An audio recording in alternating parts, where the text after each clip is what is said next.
Thank you so much for being here today. I am excited today to host such a beautiful talk with Dr. Syra. I am so honored to have her today on here to talk to us about mental health. She's a phenomenal mother, a phenomenal wife.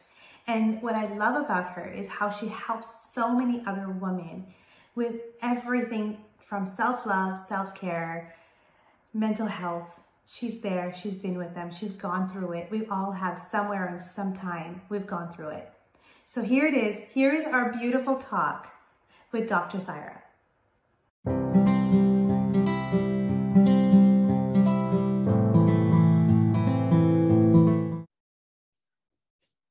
Thank you so much for being here. I am here today with Dr. Syra.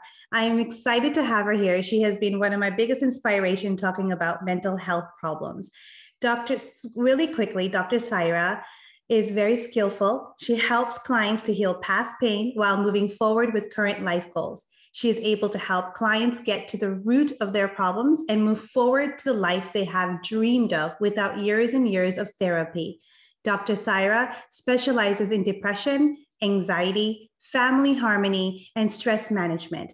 She has a PhD in transpersonal psychology and has delivered 2 TEDx talks. Thank you for being here, Dr. Syra.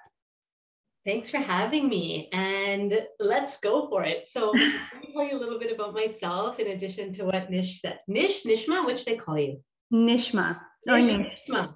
In addition to that, a lot of people find me because they're looking to incorporate their spiritual values and their cultural values into therapy. And so that's what transpersonal is the meeting point between psychology and spirituality. So that's what I've trained in. And I'm a mom. So as we all are, right? I'm a mom. I have an 11-year-old boy and an 8-year-old girl. And it's such an adventure. Like, I'm just noticing how fast things change and how fast they've grown. And I keep feeling like we just finished potty training. Now we're talking, like, it's too much. It's too much. But I feel like as a mother, the timelines are really wonky, right? Yes. And so anyway, even just now as we're talking, like, my kids are outside trying to get me to play with them. Yeah. Like right now, like, it's actually happening. So, and that's the beauty, right, of motherhood, is you never turn it off. It's a 24-hour, 7-day a week, like, it's always there. But then how do you have a life as well? How do you have friends? How do you have, like, good health? How do you have anything else when you're a mom? So I'm hoping we'll be addressing some of that as we go, like our mental health and balance, right? Oh, I am so excited. That is why we brought you here, because we've been wanting to talk to you about mental health. As you know, 10 of us have written this beautiful Motherhood Diary book, and we wanted to have you here so you're able to talk to us a little bit about mental health problems. So one of my biggest question is for you is, first of all, I'm so excited that we're talking to a mom. This is the big thing for us, right? Because we're all moms here, and the biggest thing about this book is about moms. So that is my biggest heart. What I do want to ask you, though, in your practices, are you able to tell me the most common mental health diagnosis for mothers? So I haven't done research on this, but if I look at my own practice, number one would be depression, often undiagnosed and often high functioning, right? So it looks like everything's fine, but really they're not okay. So depression. Number two, I think, would be anxiety. And number three would be burnout. And if they don't come, like, basically burnout is like precursor to often to depression. And I'm not saying those as like a clinical diagnosis, but like the signs and the symptoms of, right? So you might not have a doctor telling you have depression, but you can't sleep and you're not eating properly and you're really unmotivated and everything makes you like angry or sad, like those kinds of symptoms. Yeah, I would say depression, number one, for sure. How does someone know if they have depression, though? What are some of the common causes? It's a great question. So I always talk about the 5 pillars of depression. So for people who know they have depression, this is great. And for people who don't know, these are good indicators. So we have sleep, diet, hygiene, social support, and movement. So those are the 5. So you look at, how's my sleep? Am I sleeping too much, sleeping too little? Am I sleeping through the night? Am I waking up all night? What's happening with my sleep? Now, if you have a teething, 10-month-old, then you kind of factor that in, right, with sleep. But if your children are pretty much okay to sleep through the night, because that's age appropriate for them, but your sleep is disturbed.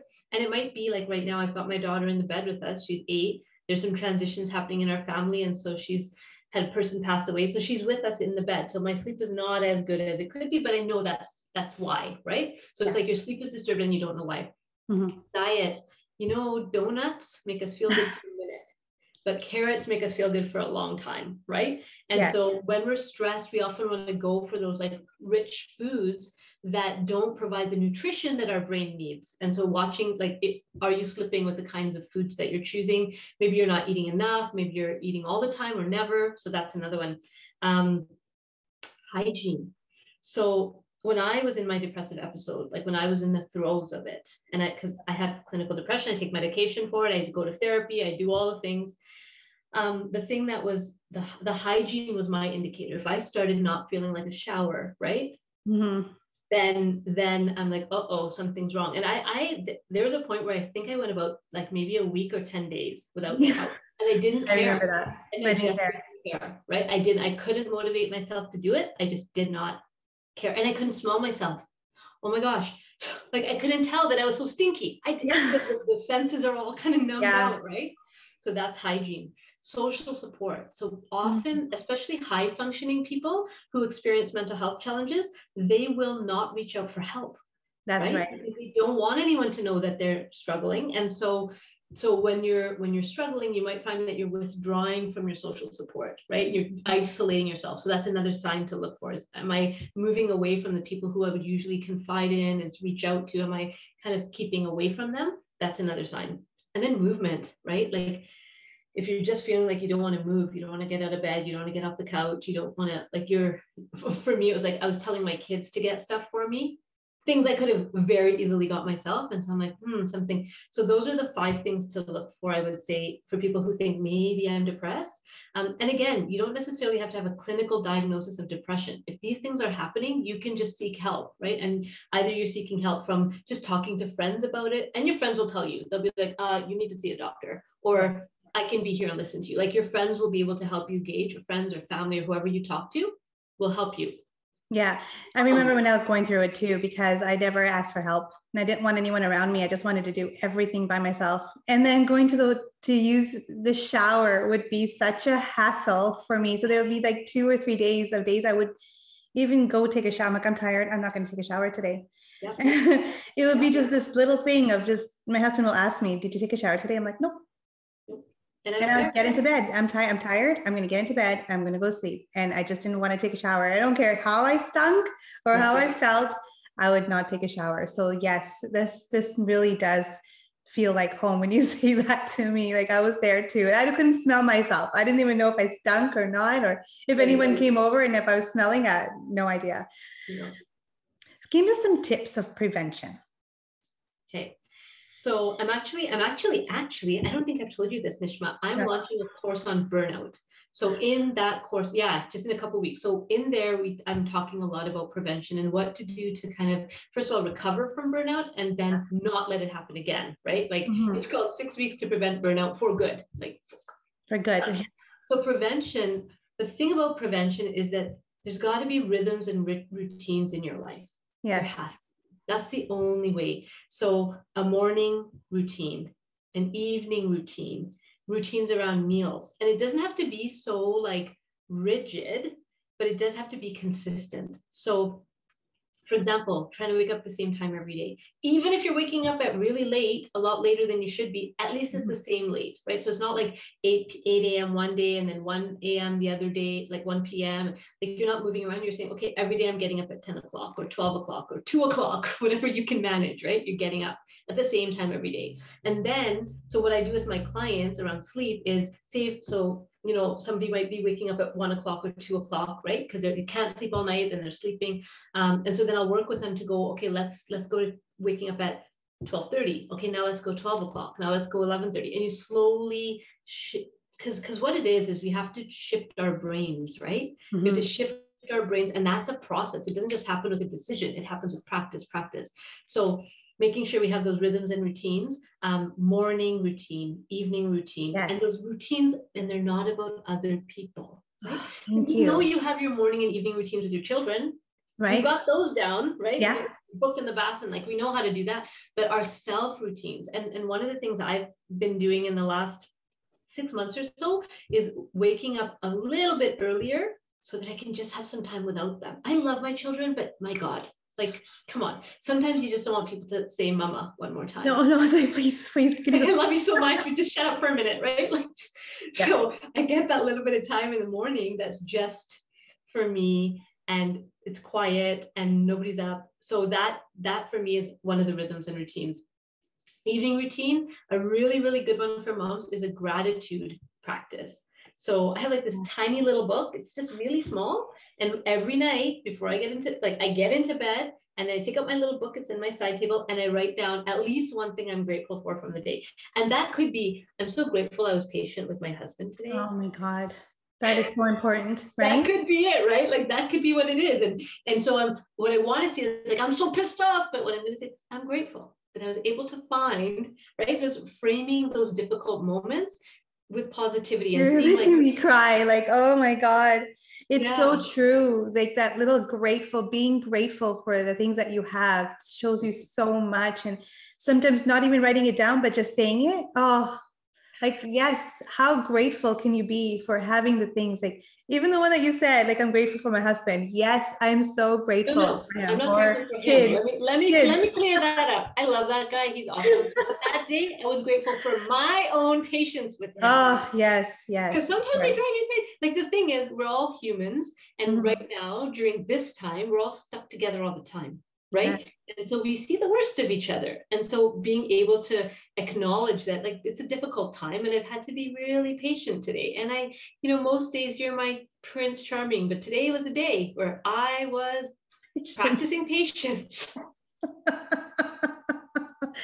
Yes, I agree with you. Oh my God. So beautiful. Every little thing that you're saying, it just, and when you say the scheduling too, like the morning rituals and the evening rituals, oh my God. Like, so I've been teaching a lot of rock, gravel, sand. Have you heard of that before? So coffee, that one?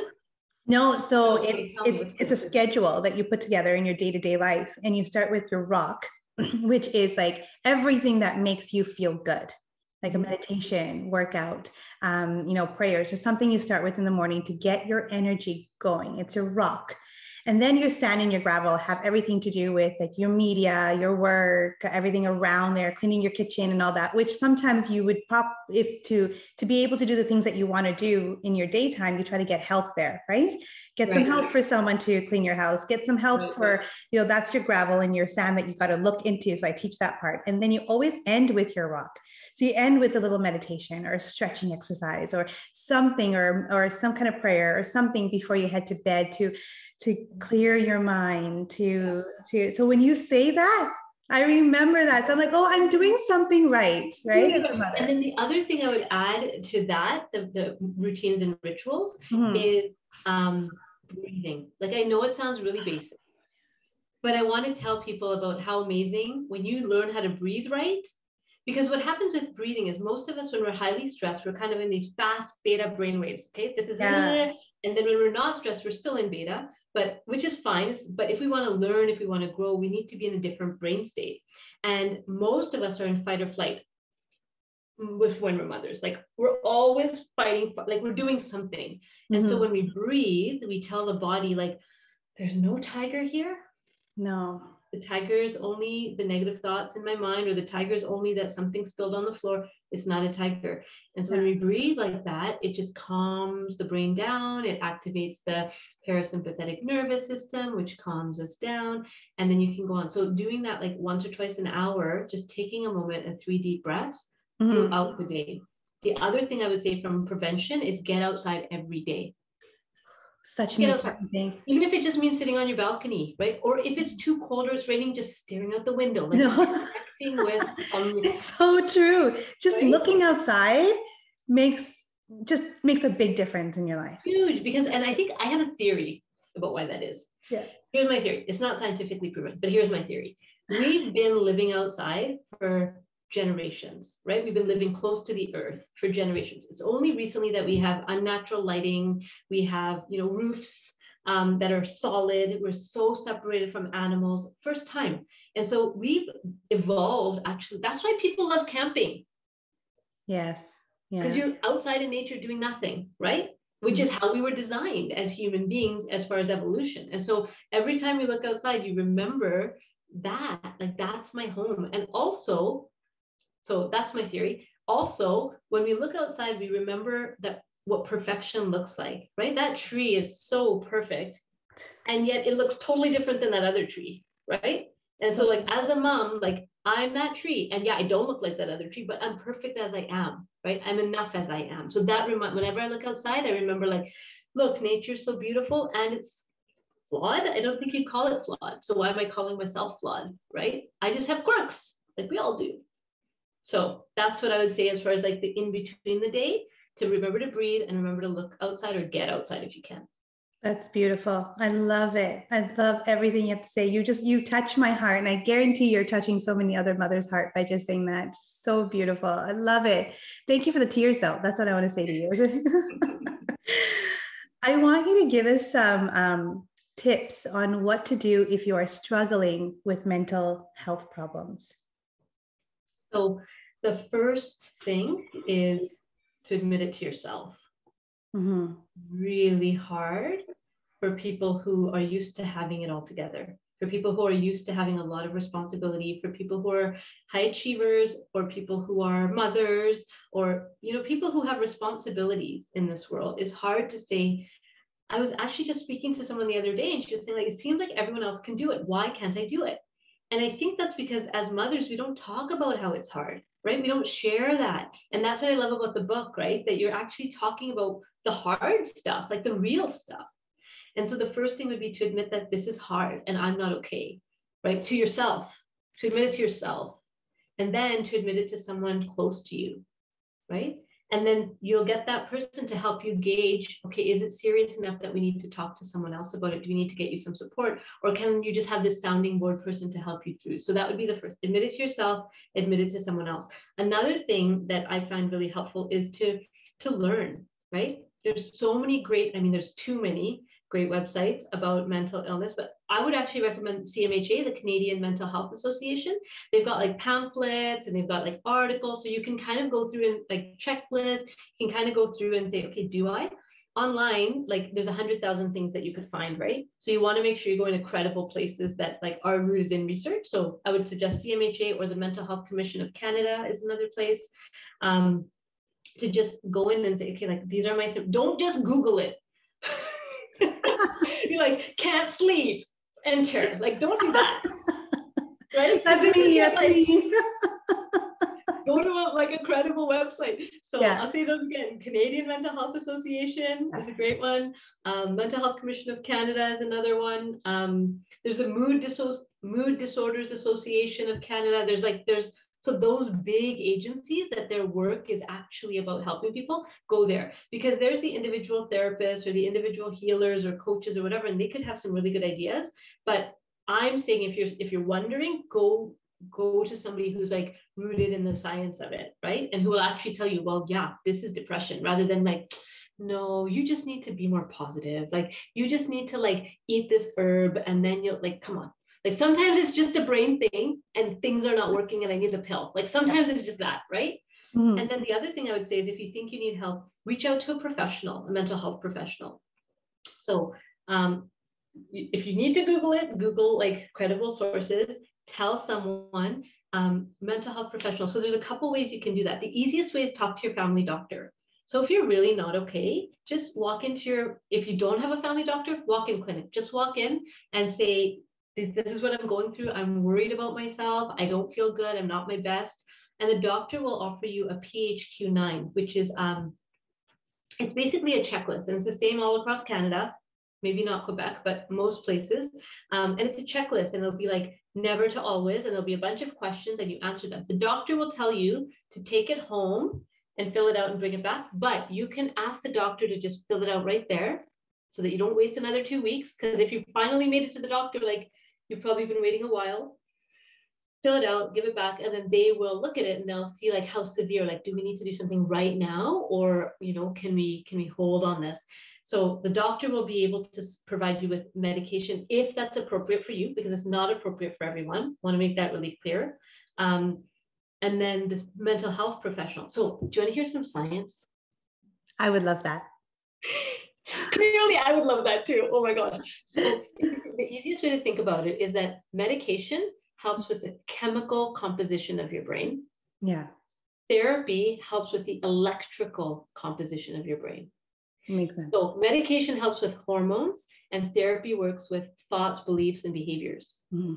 Right? And so a combination of those for some people just need the therapy, and that's good. And then the changes in thoughts, beliefs, and behaviors actually impacts a different chemical soup in their brain, right? Mm-hmm. Some people, they need that with medication, but I know people who are just doing meds, and I would not recommend that, because you know the symptoms are gone, but you're not actually dealing with the stress that's created, you know, this disequilibrium in the first place. I believe that. So I'm a huge fan of therapy. I think, like, personally, I think like everybody could use a therapist, because there's always it's nice to kind of talk to somebody who knows about a whole field that you have not studied. Like, you have not studied your brain. You haven't, unless you're a therapist, right? Or unless you're a neuroscientist or whoever I'm speaking to. But most of us, you don't get that education about like emotion regulation or relationship communication skills, or like nobody taught us that. We just made it up. And so if you can talk to people who actually have expertise to give you some ways of looking at things that maybe you never have before. That's what I would say. I just wish I had all this information when I was going through what I was going through at the time. Like, I didn't have any of that. Like, who do I talk to? Who do I, I was bottling everything inside of me, and my husband was just staring at me because he had no idea what was wrong with me either, right? Because they don't know. Even just identifying like one person that you can confide in, just one person. And then if you don't have anybody in your world, there's distress lines all across Canada that you can call. It's amazing. Every province has a distress line that you can call and be like, this is what's happening. I don't know what's happening. I don't know who to talk to. And they'll actually coach you and guide you to the resources that you'll need, right? And that can be anonymous. Nobody has to know about it. So, but I would say the more people you tell, like, you'll be surprised how people step up for you if you ask. Yeah, it's wonderful. This world has become amazing that way. And I love that, because when I needed the help, I didn't know who to contact or who to look at. Whereas now there's so much information out there about it. And I'm so grateful for that, for other mothers that are out there. So that's so beautiful to know. There's one last question before I let you go. Do you have any self-love or self-care practices that you recommend for mothers? Okay. They're going to feel very basic, so they might be obvious to you, but I'll tell you the ones that I would recommend. Mm-hmm. 1, lotion on your feet every night before you get into bed. I put Vaseline, but yeah, lotion sounds good. Some sort of something, and don't just put it on. Give yourself a little foot rub. And don't wait for your partner to do it. Just do it yourself. Because you could be waiting a while, right? So that's one thing, like every or after your shower or some point in the day, right? To just stop and take a minute and touch your feet and just like massage your feet. Because we're like, as moms, we're on our feet all day, many of us, right? And not because we're doing things for other people. So touching your feet every day in a loving, kind way. When it gets, I would say, like, the certain times, just block them. So like shower time, just close the door and tell your kids, like, sorry, Mama's in the shower. Because here's the thing, my children don't walk in on me when I'm taking a poo. Like, they know that's private time, right? I've set that boundary. So just extend the boundary a little bit and say, like, shower time is my time. It doesn't always work, but giving yourself some time that's soothing and relaxing, that's just for you. What else? Self-care. Meditate. I don't know. Some people might see meditation as like one more thing to do, but for me, it's absolutely self-care, right? Because it's just giving me time with my spirit, with my essence. Because I spend time thinking about my body, thinking about my feelings, thinking about my family, but I don't really spend much time with my like spirit or my soul or my essence or whatever that is. And so that meditation for me provides a space for that. And it reminds me, because as moms, life can get so repetitive, right? Like days, especially right now where we're all at home for a lot of the time, like it's like the same thing, and 3 meals a day, like always, like it's just nonstop. And so that meditation time reminds me that like there's more to this life than feeding, clothing, and entertaining my children. Like there's more to my life than that.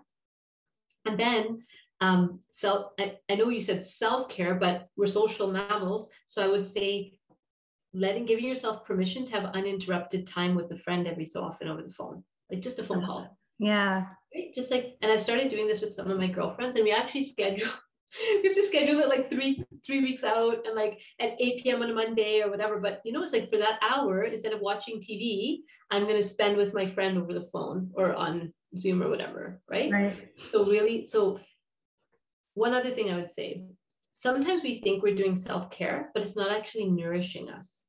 Yes. Right. So I'll give you an example.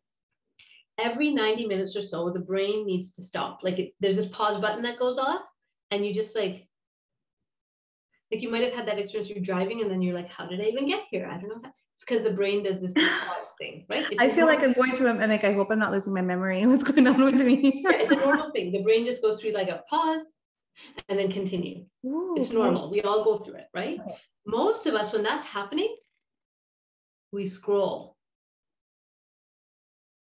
Because it's like this automatic behavior we've created now where we're just going to look at our phone. And then you're there and it's like half an hour went by. And you're like, what's happening, right? So I would say keep your phone one place in the house and put it on silent for certain hours of your day. That is such a good idea. I need to do that because there's days where I just wake up and I'm on my phone. It's like, this is such a bad habit for me. Right. So I actually have my phone in my kitchen, plugged in my kitchen overnight. So I don't actually get to it until I'm done my whole morning routine.